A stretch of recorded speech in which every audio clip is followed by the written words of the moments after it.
Holland میں ہمارے ساتھ ناصر ممبو صاحب بھی تھے، جو کہ 1 ماہ پہلے ہالینڈ چلے گئے تھے، اور وہاں پہ ITC ایک ادارہ ہے، international institute of aerospace and earth sciences, جہاں پہ تقریباً 100 سے زیادہ ملکوں کے اسٹوڈنٹس جو ہیں نا وہ مختلف کورسز کرتے ہیں، اور ہالینڈ اور جو گورنمنٹ اور ڈچ گورنمنٹ جو ہے وہ اس کی فنڈنگ کرتی ہے۔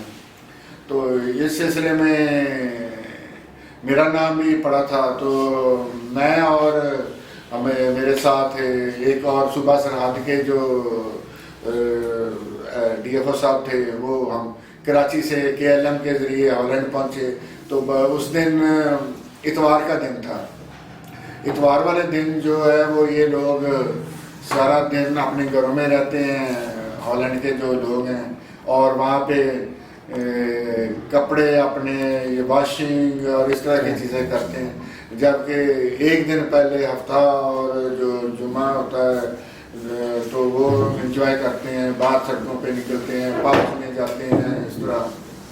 تو ہم جہاں بھی جائیں تو جس طرف سے بھی جائیں تو بے رونقی سی، تو پریشان ہو گیا کہ جی یہ کون سے ملک میں آ گئے کہ یہاں تو کوئی بندہ بھی نہیں نظر آ رہا۔ سب سے پہلے ایئرپورٹ جو تھا امسٹرڈم کا، وہاں اترے تو بالکل ساتھ ہی ریلوے اسٹیشن ہے، تو ریلوے اسٹیشن سے ٹرین میں جانا تھا انسکھیڈے، وہاں پہ ITC انسٹیٹیوٹ ہے، تو اس میں وہاں پہ ایک ٹرین کھڑی تھی، ہم اس میں گھس گئے۔ تو میرے ساتھ ایک سری لنکا کا لڑکا بھی تھا، وہ بھی ادھر ہی جا رہا تھا، تو ہم نے اپنا سامان رکھ لیا۔ تو بائی چانس ہم نے جو ساتھ بیٹھا ہوا تھا ڈچ، اس سے پوچھ لیا کہ یہ کہاں جا رہی ہے، تو وہ پتہ چلا وہ تو ٹرین کہیں اور جا رہی تھی، کیونکہ وہ تقریباً 2 منٹ پہلے لگی تھی۔ تو ہم جلدی اپنا سامان اتارا، تو جو ہماری ٹرین کا ٹائم تھا وہ 7 بجے تھا، تو پورے 7 بجے ہماری ٹرین آ کے 1 منٹ پہلے لگی، تو پھر ہم اس میں سوار ہوئے۔ ہم اسی مغالطے میں رہے کہ جی پاکستان والا ٹائم ہوگا، آگے پیچھے وقت ہوتا رہے گا، لیکن وہ اپنے پورے ٹائم پہ آئی اور پورے ٹائم پہ روانہ ہو گئی، چاہے وہ اس میں سب لوگ سوار ہوئے یا نہیں ہوئے۔ تو آگے جب انسکھیڈے پہنچے 1 گھنٹے بعد، انسکھیڈے جو ہے وہ جرمنی کے بارڈر پہ ہے، تو وہاں پہ ناصر ممبو صاحب جو کہ IGF ریٹائر ہوئے ہیں، وہ وہاں پہ اسٹیشن پہ ہمیں لینے کے لیے موجود تھے، وہ ہمیں لے کے گئے۔ سب سے پہلے جاتے ہی دھچکا یہ پڑا کہ انہوں نے ہمیں لنچ کرایا، تو انہوں نے خود کوکنگ کی ہوئی تھی، دال اور ڈبل روٹی کے ساتھ، تو یہ ہم کھانے کے عادی نہیں تھے ڈبل روٹی وغیرہ، تو اس سے کافی پریشانی ہوئی۔ پھر آہستہ پھر ہم نے اپنا میس بنا لیا، خود ہی کوکنگ کرتے تھے، سارا کچھ کرتے تھے۔ تو ناصر ممبو صاحب نے وہاں کا کہا کہ جی میں نے الیکشن لڑنا ہے، تو ہم نے کہا جی بالکل لڑیں، 100 سے زیادہ ملک کے وہاں پہ اسٹوڈنٹس ہوتے ہیں۔ تو کمپین شروع ہوئی، تو ناصر ممبو صاحب نے بڑی اچھی کمپین کی، ان کو بڑا ایج حاصل تھا کہ ان کو عربی بھی آتی تھی، ان کو انگلش بھی آتی تھی، اردو بھی آتی تھی، پنجابی بھی آتی تھی۔ وہاں پہ زیادہ تر عرب امارات، سعودی عرب وہاں کے اسٹوڈنٹس بھی تھے، یہ ان سے عربی میں باتیں کرتے تھے، تو جس سے وہ جتنے بھی اسٹوڈنٹس تھے وہ تقریباً سارے ان کے ساتھ تھے۔ تو یہ وہاں کا الیکشن جیت گئے اور وہاں کے پریزیڈنٹ رہے۔ اس سے پہلے پاکستانی 2 بندے رہے ہیں پریزیڈنٹ ITC کے، ایک راجہ عطاءاللہ صاحب تھے جو ہیں اللہ تعالیٰ ان کو زندگی دے، وہ وہاں ITC کے پریزیڈنٹ رہے ہیں، اور ایک جمیل گھمن صاحب جو ہیں اللہ تعالیٰ ان کو جنت الفردوس میں جگہ دے، ان کے سسر صاحب جو وہاں ITC کے صدر رہے ہیں، تو وہ رہے۔ پھر وہاں پہ بڑا اچھا وقت گزرا، ہمارے ساتھ صوبہ سرحد سے 2 لڑکے تھے، پھر کراچی کے لڑکے بھی آ گئے، اور باقی جو ملکوں کے لڑکے تھے ان کے ساتھ بڑا اچھا انٹریکشن رہا۔ اور انڈیا سے جگدیش ایک لڑکا تھا، وہ اتنا بہت لائق لڑکا تھا، تو وہ بھی ہماری کلاس میں تھا، تو اس کے ساتھ بڑا انٹریکشن، تو ان کے ساتھ رہ کے تو ایسے لگتا تھا جیسے پاکستان اور انڈیا کی کوئی لڑائی ہے ہی نہیں، یعنی کہ جیسے وہ ہمارے ساتھ گوشت بھی کھا لیتا تھا، سب کچھ کر لیتا تھا۔ اور ایک دفعہ مجھے زبردست قسم کی کھانسی ہو گئی، تو وہ ٹھیک ہونے کا نام نہیں لے رہی تھی، تو وہ میرے پاس آئے، وہ ایک برانڈی کی بوتل لے کے آئے اور انہوں نے کہا کہ جی اس کی ایک چمچ پیو تمہاری یہ کھانسی ٹھیک ہو. تو مجھ سے میں نے نہیں پی، تو انہوں نے بھی پھر اصرار نہیں کیا کہ جی کہ نہ پئیں. انہوں نے کہا نہیں اس سے تمہیں سکون ہوگا، اس سے تمہاری کھانسی میں فرق پڑ جائے گا. لیکن میں نے نہیں پی، لیکن وہ بڑا اچھا یعنی کہ ایز اے ہیومن بینگ بہت اچھے یعنی کہ. تو راجہ طاولہ صاحب بھی اس زمانے میں آپ کو وہاں ملاقات ہوئی؟ اور راجہ طاولہ صاحب نہیں، وہ راجہ طاولہ صاحب تو پہلے رہ کے گئے تھے نا. تو پھر ایک دن مجھے ٹیلی فون آیا کہ چچا جان جو میرے والد صاحب آپ کے والد صاحب کے جی وہ بھی سرکاری ٹور پہ آ رہے ہیں اور روٹرڈیم رہائش رکھیں گے. تو ویکینڈ پہ پھر میں ٹرین میں سوار ہو کے روٹرڈیم پہنچا اور ان کے ہوٹل گیا، اور ان کے ہوٹل سارا دن رہا. ہم نے لنچ کیا، پھر گھومتے رہے. پھر انہوں نے مجھے اسٹیشن تک چھوڑنے آئی شام کو. میں نے کہا کہ نہیں میں چلا جاتا ہوں، لیکن انہوں نے کہا نہیں میں خود چھوڑ کے آتا ہوں آپ کو. تو وہ مجھے اسٹیشن پہ چھوڑ کے آئے. تو وہاں سے سرکاری ٹور پہ آئے. وہاں پہ یہ ہے کہ جی اس ملک کا باقی تو وہاں سے ہم پھر چلے گئے. 1 ماہ کے لیے ہمارا ٹریننگ کورس تھا فیلڈ کا، تو ہمیں جو ملک دیا گیا تھا وہ کینیا تھا. تو وہاں سے ہم پھر کینیا گئے 1 ماہ کے لیے. کینیا میں 1 سال رہے اور 1 ماہ رہے. وہاں پہ چائے کے باغات اور جو سفاری پارک ہیں ان کے وہ سب دیکھے. یعنی بڑا اچھا. وہاں پہ غربت بہت ہے. جو مسلمان ہیں وہ فٹ پاتھوں پہ بیٹھ کے چائے بنا رہے ہیں، یعنی کہ وہ اتنا اچھا یعنی کہ حالات اچھے نہیں ہیں وہاں پہ. تو وہاں پہ پھر جس جگہ پہ ہم فیلڈ ورک کر رہے تھے آخر میں، تو وہاں 2 ٹرائب تھے جو ان کی آپس میں لڑائی ہو گئی. وہاں پہ ابھی بھی وہ تیروں اندازوں والے تیر چلنے شروع ہو گئے. تو یہ ڈچ لوگ جو تھے یہ ڈر گئے. انہوں نے اسی وقت بوریا بستر باندھا، ٹکٹیں کروائیں اور ہمیں لے کے واپس ہالینڈ آ گئے. تو وہاں پہ رمضان کا مہینہ تھا تو روزے رکھنا بڑا مشکل ہوتا تھا. تو ہم رات کو کھانا کھاتے تھے تو جو تھوڑا بہت بچا کے رکھ لیتے تھے اسی سے سحری کر کے تو پھر روزہ رکھ لیتے تھے. وہاں کی شام کا کھانا میں خود پکاتا تھا ساری اس کلاس کے لیے. حتیٰ کہ ہمارے جو ٹیچر ساتھ گئے تھے انہوں نے بھی ہمارے ساتھ جوائن کر لیا. جبکہ کھانا ہوٹل سے کھاتے تو بہت مہنگا پڑتا تھا. اس طرح تو بالکل ہی سستا رہا اور بہت اچھا اور حلال کھانا ہوتا تھا. تو